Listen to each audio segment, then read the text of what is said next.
CAPF assistant commandant 2023 के लिए study फंडा की कॉम्बो टेस्ट सीरीज आ रही है।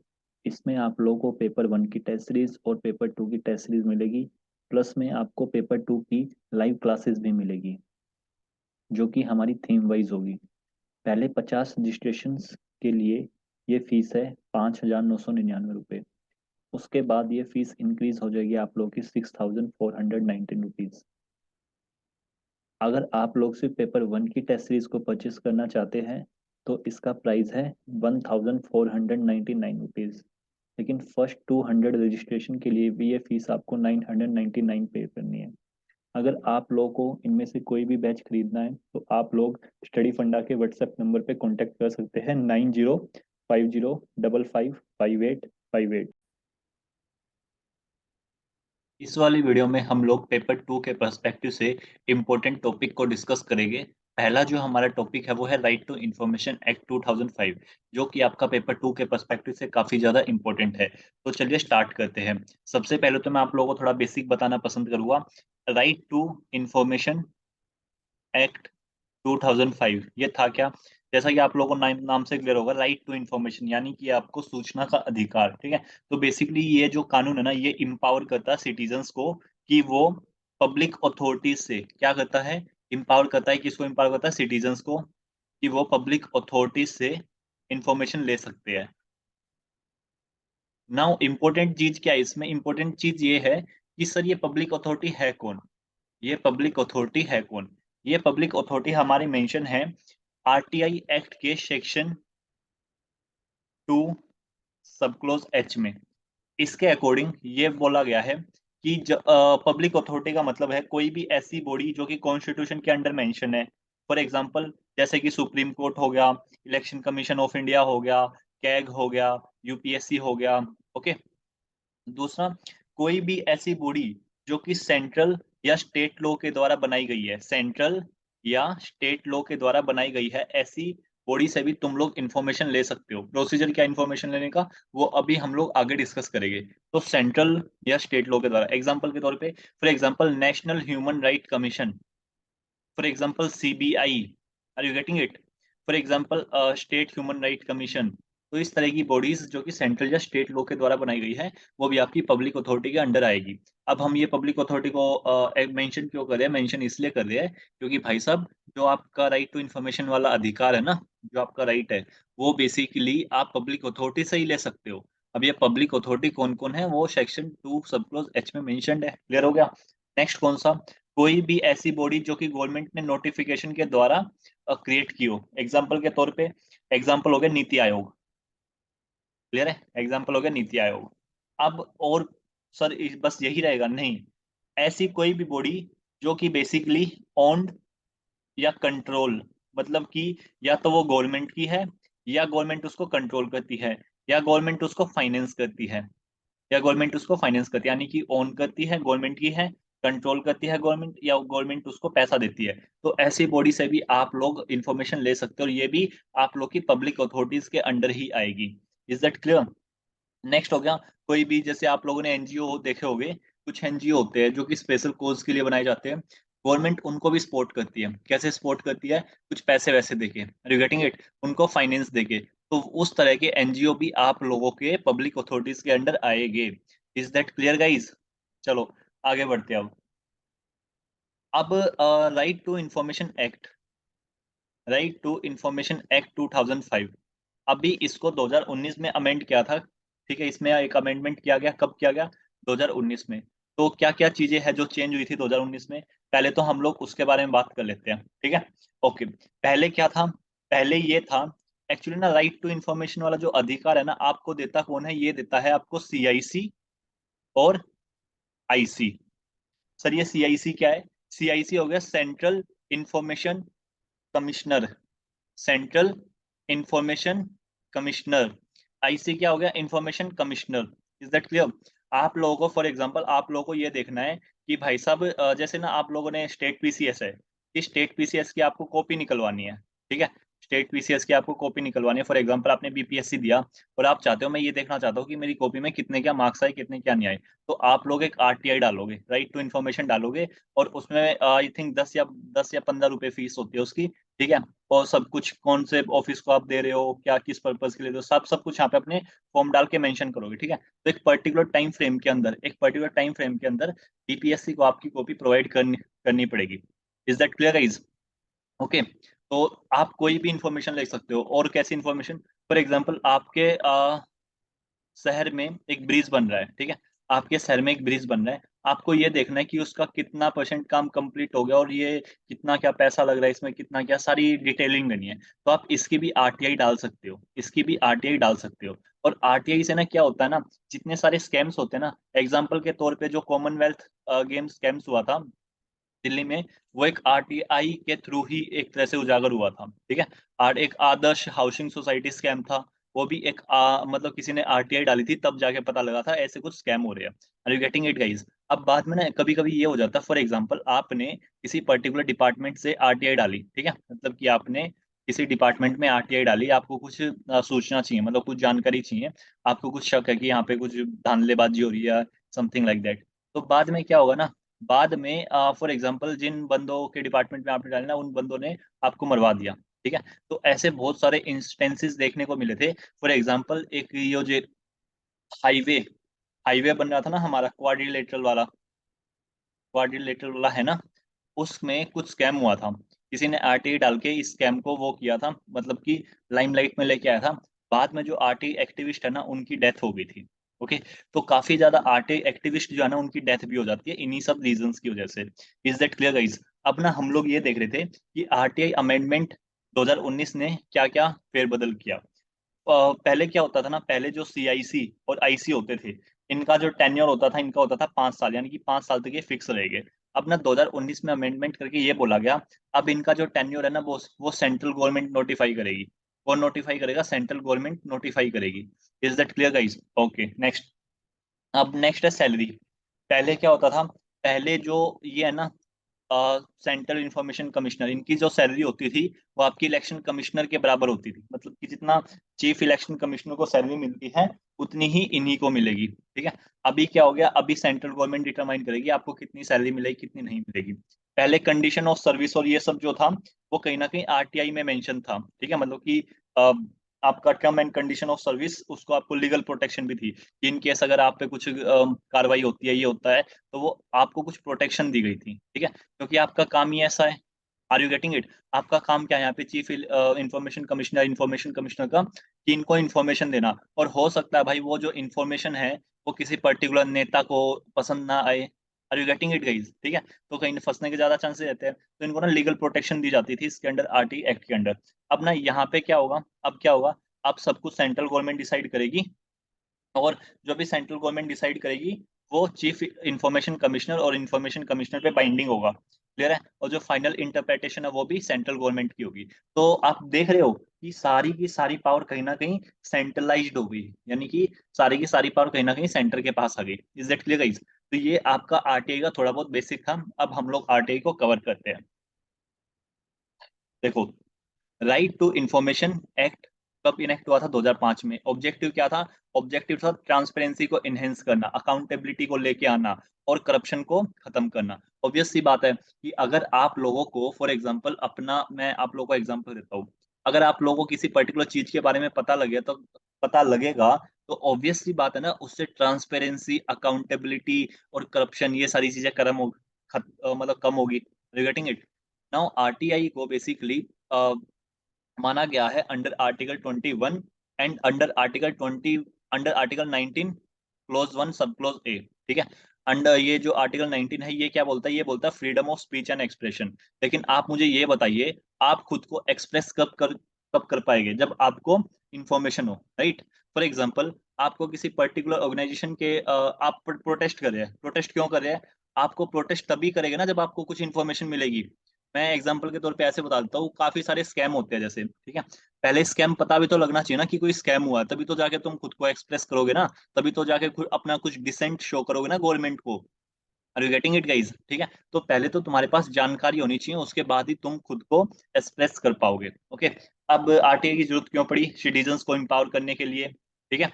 और क्या, यही ट्रांसपेरेंसी, अकाउंटेबिलिटी, ये सब, करप्शन को चेक करने के लिए, और डेमोक्रेसी को रियल सेंस में एक तरह से काम करने के लिए, लोगों के लिए।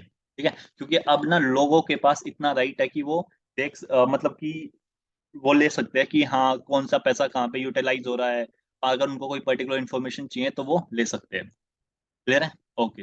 अब ये कुछ की डिफरेंसेस है, ये हम लोग करवा चुके हैं कि आरटीआई एक्ट 2005 और आरटीआई अमेंडमेंट बिल, ये अभी एक्ट बन चुका है। ठीक है, 2019 में क्या क्या डिफरेंसेस है ये अभी हम लोगों ने किया, जैसे कि चीफ इंफॉर्मेशन कमिश्नर जो कि सीआईसी है,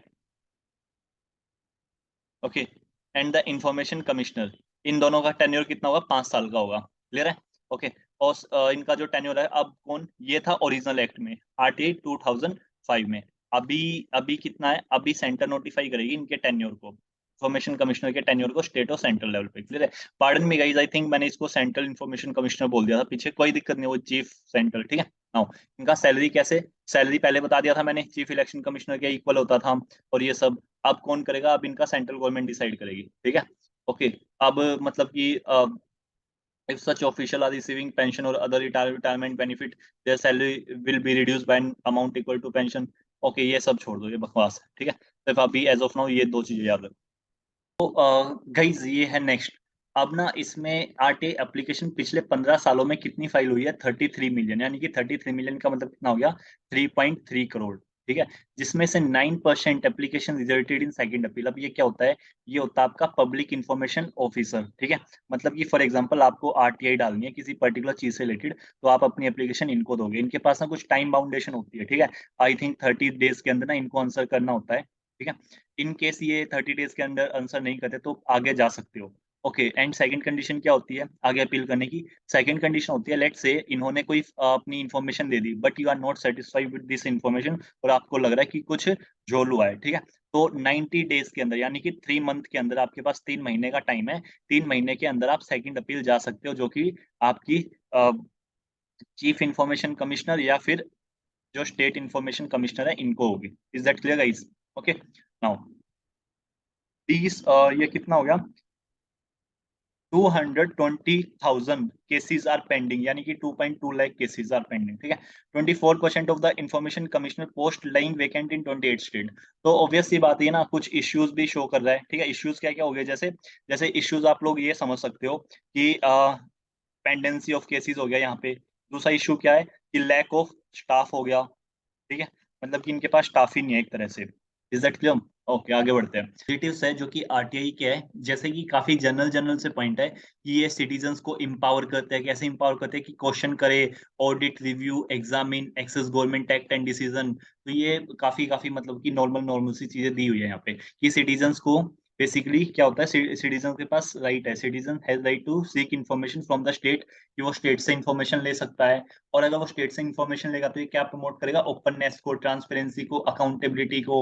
ओके, और यही it has led to proper maintenance of record by the government department. Example के तौर पे आप ऐसे समझो कि फॉर एग्जांपल आरटीआई का प्रोविजन है। अब अगर आरटीआई का प्रोविजन है तो ऑब्वियसली बात है, कल को कोई भी बंदा किसी भी चीज से रिलेटेड इन्फॉर्मेशन ले सकता है। तो जो डिपार्टमेंट होते हैं, जो गवर्नमेंट डिपार्टमेंट होते हैं, उनको सारी इन्फॉर्मेशन को अच्छे से संभाल के रखना पड़ेगा। Are you getting it? अगर वो अच्छे से संभाल के नहीं रखेंगे तो कल को उनको इश्यू हो सकता है। जैसे कि अगर आप लोग गवर्नमेंट ऑफिस में जाते होगे तो पहले देखते होगे पहले कैसे कैसे फाइल ऐसे ही पड़ी रहती थी, राइट? उनको चूहे कुतर रहे और ये सब। अभी तो खैर उनको ना ई फॉर्मेट में कन्वर्ट कर दिया गया है almost most of the documents को। Now appointment of dedicated public information officer in every government office, यानी कि हर एक गवर्नमेंट ऑफिस में एक पब्लिक इंफॉर्मेशन कमिश्नर ऑफिसर होगा।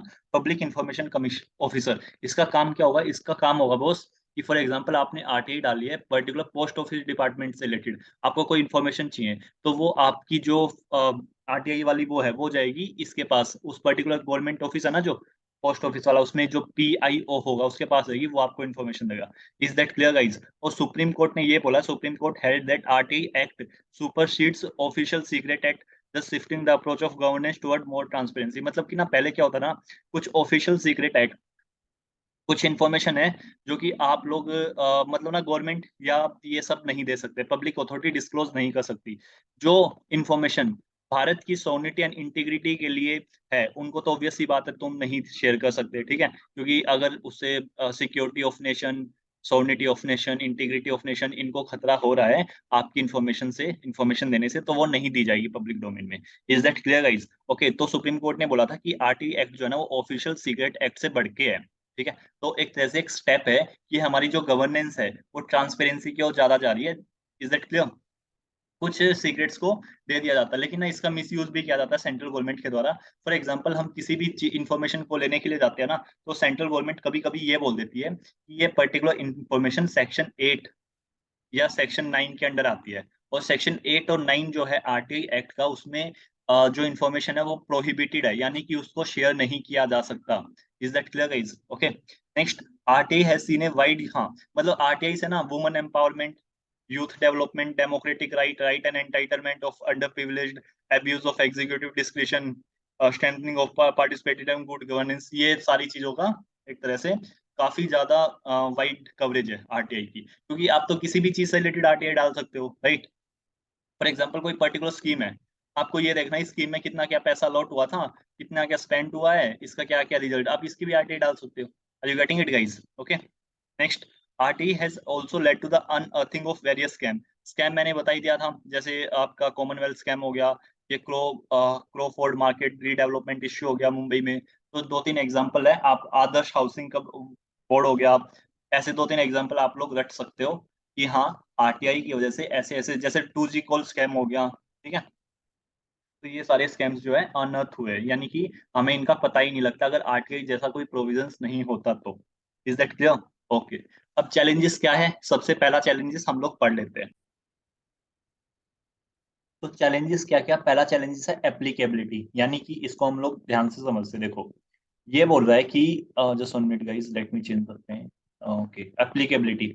और ये बोल रहा है कि काफी सारी ऐसी ना जो पॉलिटिकल पार्टीज होती है और उनको कैसे पैसा मिलता है, हम इस चीज की इंफॉर्मेशन नहीं ले सकते, क्योंकि this is outside the ambit of RTI, ठीक है। ओके, नेक्स्ट क्या है कि हमें जो मेजर सर्विस प्रोवाइडर है, हमारे यहाँ पे जो मेजर सर्विस प्रोवाइडर है वो कहीं ना कहीं प्राइवेट सेक्टर भी है, लेकिन प्राइवेट सेक्टर को पूरी तरह से कवर नहीं किया गया है अंडर द आरटीआई, यानी कि हम प्राइवेट इंस्टीट्यूशन से इंफॉर्मेशन नहीं ले सकते, क्योंकि अभी हम लोगों ने पढ़ा सेक्शन 2H के under RTI act 2005 public authority को डिफाइन करता है, यानी कि हम किन किन से इंफॉर्मेशन ले सकते हैं उनको डिफाइन करता है। उनमें कौन कौन था, कोई भी बॉडी कॉन्स्टिट्यूशन के अंडर बनाई गई हो, कोई भी सेंट्रल या स्टेट लॉ के द्वारा बनाई गई हो, एग्जाम्पल एनएचआरसी, या कोई गवर्नमेंट के नोटिफिकेशन द्वारा बनाई गई हो, नीति आयोग, या गवर्नमेंट उसको ऑन करती हो, कंट्रोल करती हो, या गवर्नमेंट उसको सब्सटेंशियली फाइनेंस करती हो, वो सारी चीजें। Is that clear?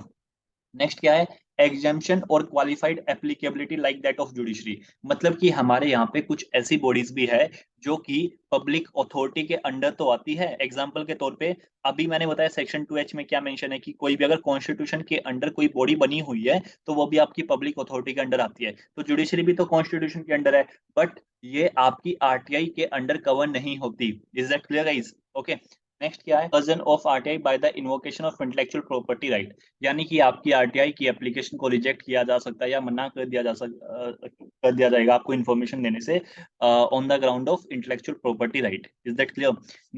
नेक्स्ट है इम्प्लीमेंटेशन। इम्प्लीमेंटेशन में क्या आ जाएगा, lack of availability of information in public domain on the official website. For example, जो ऑफिशियल वेबसाइट है, ठीक है, कॉन्स्टिट्यूशनल बॉडीज की होगी या जो पर्टिकुलर लॉज है जो सेंट्रल या स्टेट गवर्नमेंट ने बनाए हैं, ठीक है, उनकी जो इन्फॉर्मेशन है जो वेबसाइट पे है वो काफी कम अवेलेबल है, ठीक है। तो लोग जो है उनको उनको जानने के लिए या कुछ और चीजों से रिलेटेड आरटीआई डालते रहते हैं। Are you getting it? अगर आप लोग प्रॉपर वे में जो ऑफिशियल वेबसाइट है उन पे इन्फॉर्मेशन डाल दोगे तो जो आरटीआई की एप्लीकेशंस आती है वो ऑब्वियसली बात है कम हो जाएगी। Are you getting it? ठीक है, मतलब कि जो रिपीटेड क्वेश्चंस होते हैं आरटीआई में, एटलीस्ट आप उनके तो पब्लिक डोमेन में डाल सकते हो ना, ताकि आपका वर्कलोड कम हो जाए। नेक्स्ट है पेंडेंसी ऑफ केसेस, बता दिया कि जनवरी 2019 में अराउंड 31,000 अपील्स जो है आरटीआई की पेंडिंग थी, और अभी भी आप लोग कोई भी डाटा देख सकते हो, जैसे अभी हम लोगों ने ये डाटा देखा था 220 केसेस, ठीक है, 220 के, ये 2020 का डाटा है, तो अराउंड आप लोग लिख सकते हो 2 लाख के अराउंड लिख सकते हो। ये वैसे ज्यादा ही डिफरेंस हो गया, और आपने ये वाला डाटा कंसिडर करो, ये एक्चुअली न्यूज़पेपर का, ओके, ये 2 लाख के अराउंड वाला कंसिडर करो। ओके, नेक्स्ट, फ्रीवलेस कंप्लेंट, मतलब काफी ज्यादा मिसयूज भी किया जाता है आरटीआई को, और जो आरटीआई एक्टिविस्ट है, यानी कि जो आरटीआई डालते रहते हैं पर्टिकुलर स्कैम्स को अनर्थ करने के लिए, उन पे अटैक भी किए जाते हैं, और काफी ज्यादा सारे जो आरटीआई एक्टिविस्ट हैं उनकी डेथ भी हो चुकी है recently. Okay, now working of information commission and lack of dedicated staff. Obviously बात, अभी हम लोगों ने डाटा भी देखा कि 24% ऑफ इंफॉर्मेशन कमिश्नर सीनियर जो पोस्ट है वो खाली पड़ी है 28 स्टेट्स में, ठीक है, यानी कि 20 यानी कि 1/4, ठीक है। Next, row data is given to the applicant rather then exact information. आपने इन्फॉर्मेशन मांगी, आपको सिर्फ ऊपर ऊपर से बता दिया, एग्जैक्ट इन्फॉर्मेशन नहीं दी। कभी कभी आपकी आरटी एप्लीकेशन को रिजेक्ट भी कर दिया जाता है किसी जो अजीब से ग्राउंड्स होते हैं ना। फॉर एग्जांपल, कैसे कैसे ग्राउंड, ऐसे ऐसे ग्राउंड होए कि यहाँ पे फोटोकॉपी मशीन अवेलेबल नहीं है, तो तुम बोलोगे ठीक है हम बाहर से करा लेते हैं, तो आपको ऐसे अलाउ नहीं करेगी इन्फॉर्मेशन को देने के लिए, ठीक है। और आप ना यहाँ पे ये भी वो डाल सकते हो इशू में, चैलेंजेस में, इन लोगों के पास जो ना बेसिक इंफ्रास्ट्रक्चर है ना वो भी नहीं है। बेसिक इंफ्रास्ट्रक्चर जैसे जैसे कि पेपर हो गया, ठीक है, जेरोक्स मशीन हो गई, क्योंकि ऑब्वियस सी बात, अगर आपको वो आपको इन्फॉर्मेशन देंगे तो उसके लिए फोटोकॉपी वगैरह भी करानी पड़ेगी, ठीक है। डेडिकेटेड स्टाफ हो गया, टेक्निकल स्टाफ हो गया। Are you getting it guys? तो ये सारी चीजें भी आप लोग लिख सकते हैं। क्रिटिसिज्म क्या है? वही है कि पुअर रिकॉर्ड कीपिंग प्रैक्टिसेस, मतलब कि काफी सारी फाइल्स मिसिंग वगैरह होती रहती है ना, वो काफी गंदे तरीके से रखते हैं। इंफ्रास्ट्रक्चर नहीं है, स्टाफ नहीं है, and dilution of supplementary laws, lack of proactive declaration of information by the government, ठीक है। ऑब्वियस सी बात है, गवर्नमेंट जो है ना, जैसे कि अभी हम लोगों ने पढ़ा ना, काफी सारी इन्फॉर्मेशन जो है गवर्नमेंट को एटलीस्ट ऑफिशियल वेबसाइट पे डाल देनी चाहिए, जो कि रिपीटेड आरटीआई में पूछी जा चुकी है, ओके, ताकि उनसे वर्कलोड कम हो। नेक्स्ट है कि ये आरटीआई वो, ये सारी चीजें कि ये सब हम लोग पढ़ चुके हैं। अब इसका कंक्लूजन क्या है कि despite these issues the role of RTI is significant. Obviously बात है, specially the culture of transparency brought about by an RTA Act in the past decade has now made it easier for citizens to access parliamentary proceeding, जो parliament के अंदर proceeding चलती रहती है उनमें भी online, and track proceeding of various state legislature. However, it need to be developed further. Example, the legislature in the northeast and lower court are yet to put up document regarding their proceeding proactively. आप लोगों ने ये चीजें देखी है अभी recently? एक ना नया ट्रेंड देखने को मिला है कि कोर्ट की जो प्रोसीडिंग है वो ऑनलाइन हो रही है, ठीक है, और उसके ना जो क्लिप्स है वो यूट्यूब पे भी रहती होगी। Are you getting it? तो कहीं ना कहीं ये ट्रांसपेरेंसी अकाउंटेबिलिटी को बढ़ाने के तरीके हैं, ठीक है। ओके, तो आरटीए का रोल आप लोग समझ चुके होंगे। Water transport, inland water transport क्या होता है आप लोग यहाँ से समझते हैं। देखो, फॉर एग्जाम्पल, ये नेशनल वाटरवेज है, ओके, भारत की ये बाउंड्री है, आप लोगों ने देख लिया होगा, ये भारत का नक्शा है, ओके। भारत के नक्शे के अंदर अगर आप लोग देखोगे, यानी कि इंडिया में काफी ज्यादा रिवर्स है, रिवर्स देखने को आपको मिले, कैनाल्स वगैरह है, ठीक है। अब ये जो रिवर्स है या जो कैनाल्स है, जैसे गंगा रिवर है, गंगा रिवर यहाँ से निकलती है और यहाँ पे जाके ये सुंदरबन डेल्टा के थ्रू इधर बांग्लादेश में एंटर करके ये आपकी बे ऑफ बंगाल में जाके ड्रेन हो जाती है, ओके। तो आप लोग ऐसे समझिए, यहाँ पे जो ये पानी जा रहा है इसको हम यूज कर सकते हैं, कैसे यूज कर सकते हैं? As a waterway. वाटरवे कैसे सर? फॉर एग्जांपल, यहाँ पे जो छोटी छोटी शिप्स होती है, बोट्स होती है, उनका यूज कर सकते हैं, और इन शिप्स और बोट में हम लोग पैसेंजर हो गए या फिर कार्गो हो गया, हमारा जो सामान वगैरह हो गया, ठीक है, उसको भी एक तरह से एक जगह से दूसरी जगह ट्रांसपोर्ट करने में यूज कर सकते हैं। भारत में इनलैंड वाटरवेज की काफी ज्यादा पोटेंशियल है। रीजन क्या है? हमारे यहाँ पे बहुत बड़ी बड़ी रिवर्स है। एग्जाम्पल के तौर पे जैसे गंगा हो गई, ब्रह्मपुत्रा हो गई, ओके, यहाँ पे गोदावरी हो गई, कृष्णा हो गई, are you getting it guys, Kaveri हो गई, तो ये काफी ज्यादा बड़ी बड़ी महानदी रिवर हो गई, तो काफी ज्यादा रिवर्स है। तो इंडिया में पोटेंशियल भी ज्यादा है कि अगर हम लोग इनलैंड वाटरवेज को अपनाएंगे तो हमारे लिए बेटर रहेगा। क्यों बेटर रहेगा? एक तो ये कॉस्ट इफेक्टिव होता है, यानी कि आप एक सामान को रेलवेज या बस के थ्रू भेजते हैं और एक भेजते हैं वाटरवेज के थ्रू। इनलैंड वाटरवेज यानी कि कौन सा? इनलैंड। इनलैंड का मतलब क्या है? यानी कि भारत की बाउंड्री के अंदर ही, ठीक है। अगर आप लोग ऐसे सामान बेचते हैं तो काफी ज्यादा कॉस्ट इफेक्टिव रहता है। नेक्स्ट क्या है? ये एनवायरमेंट फ्रेंडली है। एनवायरमेंट फ्रेंडली कैसे है सर? क्योंकि जो कार्बन डाइऑक्साइड रिलीज होती है ना, वो काफी कम होती है शिप्स और बोट से, ठीक है, एज कंपेयर टू ये आप लोग जैसे रेलवे हो गया, ठीक है। आप लोग बोलोगे सर रेलवे तो नहीं करता, करता है इनडायरेक्टली। इनडायरेक्टली कैसे? रेलवे इलेक्ट्रिसिटी तो यूज करता है, इलेक्ट्रिसिटी कहाँ से आती है? कोल से। Are you getting it? तो इनडायरेक्टली कहीं ना कहीं यूज कर रहा है। और क्या है? और ये काफी ज्यादा एफिशिएंट भी होता है। एफिशिएंट कैसे होता है? अभी हम लोग फैक्ट्स एंड फिगर के साथ देखेंगे इसको। तो ये कुछ नेशनल वाटरवेज है, जैसे गंगा हो गया, ब्रह्मपुत्रा हो गया, बराक हो गया, ब्राह्मणी हो गया, गोदावरी कृष्णा कैनाल हो गया, वेस्ट कैनाल हो गया, ठीक है। ये ऐसे बहुत सारे हैं, ठीक है। ये अभी एज ऑफ नाउ तो 6 है, लेकिन इनसे अलग भी ये तो नेशनल वाटरवेज है, इनसे अलग भी जैसे नर्मदा रिवर है, यहाँ पे भी एक तरह से वाटरवेज वाली पोटेंशियल है। तो भारत में जहाँ पे भी रिवर है ना, जो बड़ी बड़ी रिवर है, वहाँ पे पोटेंशियल है, जहाँ पे कैनाल्स है, बैक वाटर्स है, क्रीक्स है, are you getting it guys, इनको हम लोग एज ए वाटरवेज यूज कर सकते हैं। अब पढ़ते हैं कि इनलैंड वाटर ट्रांसपोर्ट कौन से वाले सिस्टम को रेफर करता है, वही कि transport system allowing ships, barges, mechanised vessels to use inland navigable waterways, navigable, ठीक है, नेविगेबल, ओके, जो कि river system, canals, back water, creeks, tidal inlets, इनसे सबसे बना हुआ है। अब जो इनलैंड वाटर ट्रांसपोर्ट है, ये माना जाता है फ्यूल एफिशिएंट। फ्यूल एफिशिएंट कैसे माना जाएगा भी, हम लोग फैक्ट देखेंगे आगे। कॉस्ट इफेक्टिव और एनवायरमेंट फ्रेंडली, क्लियर है। स्पेशली जो बल्क सामान होते हैं उन सब के लिए। नाउ भारत में जो हम लोग इनलैंड टोटल इनलैंड ट्रैफिक का जो हम लोग इनलैंड वाटरवेज यूज करते हैं वो सिर्फ 0.1% है, और यूएसए में ये है 21%। Can you see it the difference? USA में कितना, हम इंडिया में कितना यूज करते हैं? 0.1%, यूएसए में है 21%। तो इंडिया को यूज करना चाहिए। क्यों यूज करना चाहिए? क्योंकि ये पॉजिटिव पॉइंट्स आप लोग लिख सकते हैं कि फ्यूल एफिशिएंसी है, कॉस्ट इफेक्टिव है, एनवायरमेंट फ्रेंडली है। Are you getting it? India में जो extensive network of inland waterways, ये सब पढ़ लिया। जो टोटल नेविगेबल लेंथ है 14,500 किलोमीटर, जिसमें से 552 जो किलोमीटर वो रिवर की है और 4,000 किलोमीटर कैनाल्स की है। Okay? ये नॉर्मल सा फैक्ट आप लोग पढ़ सकते हैं। अब यहाँ से देखो, inland waterways is cheaper than rail and road transport. कैसे? For example flight in rupees पर टन किलोमीटर, ठीक है। रेल में आप जो सामान वगैरह लेके जाते हो, कार्गो वगैरह या जो भी है, ठीक है, सामान वगैरह लेके जाते हो, वो आपको पड़ता है 1.36 रुपीज पर टन किलोमीटर, ओके। रोड पे ये 2.5 पड़ता है, और इनलैंड वाटरवेज में ये 1.06 पड़ता है, ओके। ये तो अभी स्मॉलर स्केल पे बात हो रही है, लेकिन अगर आप इस फिगर को लाइक करोड़ों में कन्वर्ट कर दोगे ना, तो आप लोग देखोगे भारत को काफी ज्यादा पैसा बच सकता है, एनवायरमेंट फ्रेंडली भी है। हमारा जो एनवायरमेंट के ऑब्लिगेशंस है, ठीक है, कुछ ना कुछ उनको भी हेल्प मिल सकती है, okay.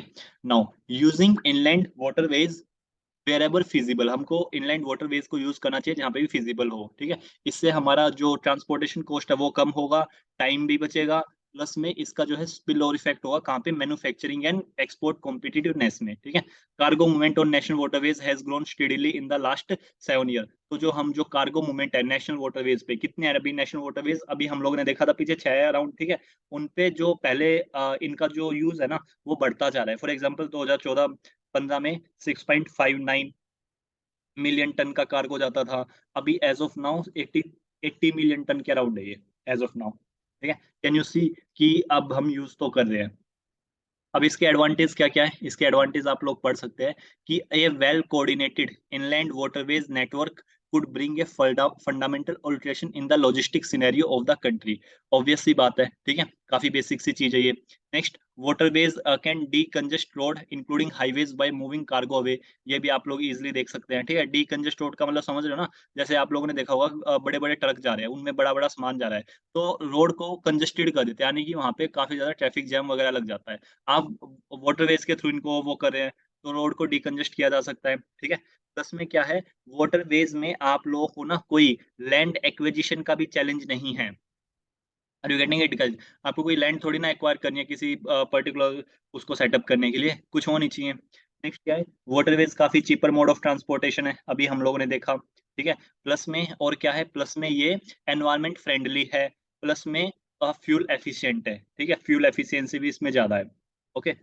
As per study carried out by RITES in respect to the integrated national waterways transportation grid, एक 1 liter of fuel will move 24 ton through 1 kilometer on road, 95 kilometer on ton rail and 215 kilometer on inland water transport। तो ये simple सी बात बोल रहा है कि 1 litre जो fuel है, 1 लीटर फ्यूल जो है वो रोड पे बेसिकली 24 टन कार्गो मूव करेगा, रेल के थ्रू 95 टन, और ये क्या नाम है, इनलैंड वाटर ट्रांसपोर्ट के थ्रू 215 टन।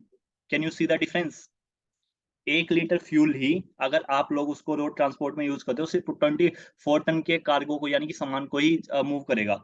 और ये जो रेल है 95 के अराउंड करेगी, और जो इनलैंड वाटर ट्रांसपोर्ट है ये 215 टन के अराउंड करेगा। Is that clear guys? Okay, आप लोग देख सकते हो ये कुछ नेशनल वाटरवेज है, कौन सा क्या पे है, ये आप लोगों का बेसिक पेपर वन के पर्सपेक्टिव से ज्यादा इंपॉर्टेंट है। नेक्स्ट, अब इसमें चैलेंजेस क्या है, इसमें हम लोग चैलेंजेस देख लेते हैं। सबसे पहला चैलेंजेस है inadequate depth and siltation issue, मतलब कि उतनी ज्यादा डेप्थ नहीं है, डेप्थ नहीं है मतलब कि ये रिवर बह रही है, ठीक है, इसकी इतनी ज्यादा डेप्थ नहीं है कि हम यहाँ पे जो शिप्स वगैरह है या बोट्स वगैरह है उनका यूज किया जा सके, क्योंकि एक पर्टिकुलर डेप्थ तो होनी चाहिए ना। Are you getting it guys? Next क्या है, inadequate air draft multiple bridges with low vertical clearance obstruct the passage of bigger inland water transport vessel on major waterways। तो ये बेसिकली बोल रहा है कि काफी ज्यादा ना बड़े बड़े ब्रिजेस आते रहते हैं जो जिनका लो वर्टिकल क्लियरेंस है, मतलब कि जो ब्रिजेस है ना, जैसे फॉर एग्जांपल ये रिवर बह रही है और जो ब्रिज है ना ऐसे ऊपर से वो काफी ज्यादा नीचे है, ठीक है, तो यहाँ से जो ये है ना कार्गो शिप्स हो गई और ये सब हो गया, इनको जाने में काफी ज्यादा दिक्कतें होती है। ओके, नेक्स्ट है शॉर्टेज ऑफ IWT वेसल्स, मतलब कि हमारे यहाँ पे जो ये वेसल्स बिल्डिंग है वो काफी कम है, जो इनलैंड वाटर ट्रांसपोर्ट वेसल्स होते हैं जो कि सामान को इधर से उधर लेके जाते हैं वो काफी कम है, क्योंकि हमने इतना इन्वेस्ट ही नहीं किया इंफ्रास्ट्रक्चर में। लैक ऑफ टर्मिनल नहीं है, शॉर्टेज ऑफ MRO फैसिलिटीज, यानी कि मतलब कि जैसे MRO होते हैं, मेंटेनेंस रिपेयर एंड ओवरहोल, ये मतलब कि कुछ ऐसे काइंड ऑफ ना एक जगह होती है जहाँ पे आगे इन केस आपकी शिप में फॉर एग्जांपल आपको यहाँ से यहाँ सामान लेके जाना था, बीच में कुछ इश्यू आ गया, तो आप यहाँ पे अपनी शिप को रोक के अपने बोट को रोक के वो सब करवा सकते हो, मेंटेनेंस करा सकते हो, रिपेयर करा सकते हो, ये सारी चीजें, तो ये काफी ज्यादा शॉर्टेज है। ओके, और बाकी सब वही वाली चीजें लिखना कि lack of technical staff also, जो कि रिपेयरिंग के लिए चाहिए। और क्या लिख सकते हो इसमें चैलेंजेस में ये सब, और क्या लिख सकते हो आप सोचो और क्या लिख सकते हो, क्लाइमेट चेंज से रिलेटेड क्या आप लोग डील कर सकते हो, पॉलिटिक्स से रिलेटेड, एनवायरमेंट से रिलेटेड। ओके, तो जनरली इनलैंड वाटरवेज में तो आप लोगों को पॉजिटिव ही दिखेगा इन सब कॉन्टेक्स्ट में। Okay, next policy and regulatory challenge, model integration issue, मतलब कि inadequate feeder routes to national waterways along with poor integration with coastal shipping operations। ठीक है, मतलब कि ये बोल रहा है कि इसको ऐसे समझो, फॉर एग्जांपल ये है यहाँ पे कुछ सामान उतरा, ठीक है, यहाँ पे कुछ सामान उतरा, अब यहाँ पे हमारा एक नेशनल वाटरवेज वन है, ठीक है, तो यहाँ पे हम लोगों ने सामान उतरा, अगर हम लोग यहीं से जो सामान है जो उतरा हमको वो लेके जाना यूपी, तो हम यहाँ के इस वाले मेथड रूट के थ्रू लेके जा सकते हैं। Are you getting it guys? लेकिन हमारे यहाँ पे वही बोल रहा है कि there inadequate feeder routes to national height waterways along with poor integration, हमारे पास वो इंटीग्रेशन ही नहीं है, यानी कि नेशनल वाटरवेज को हमको इंटीग्रेट करना चाहिए कोस्टल स्टेट्स के साथ, जहाँ पे जो एक्सपोर्ट वाला सामान आता, मतलब कि हमने बाहर से कुछ इंपोर्ट मंगवाया है, ठीक है, हमने बाहर से कुछ सामान मंगवाया है, वो हमें यूपी पहुंचाना है, तो अगर नेशनल वाटरवेज का कोस्टल स्टेट्स के साथ, कोस्टल शिपिंग ऑपरेशंस ऑपरेटर्स के साथ अगर कनेक्टिविटी होगी तो काफी ज्यादा इजी रहेगा। नेक्स्ट है लीगल एंड एडमिनिस्ट्रेटिव इशू, क्योंकि since navigable inland waterways invariably run through more than one state, interstate river dispute present further restriction, obvious सी बात है, ठीक है, ये स्टेट के बीच में जो सेंटर स्टेट रिलेशन है या स्टेट स्टेट के बीच में कोऑर्डिनेशन है या डिफरेंट मिनिस्ट्रीज के बीच में कोऑर्डिनेशन है, वो इफेक्टिव वे में नहीं हो पाता। फाइनेंशियल चैलेंज तो रहेगा ही, ऑब्वियस सी बात है, पैसा and all that, capacity building issue रहेगा। ओके, मतलब कि ट्रेंड मैन पावर, इंफ्रास्ट्रक्चर और मैनेजमेंट, ये सारी चीजें आप लोग देख सकते हैं। Okay, so that's all guys,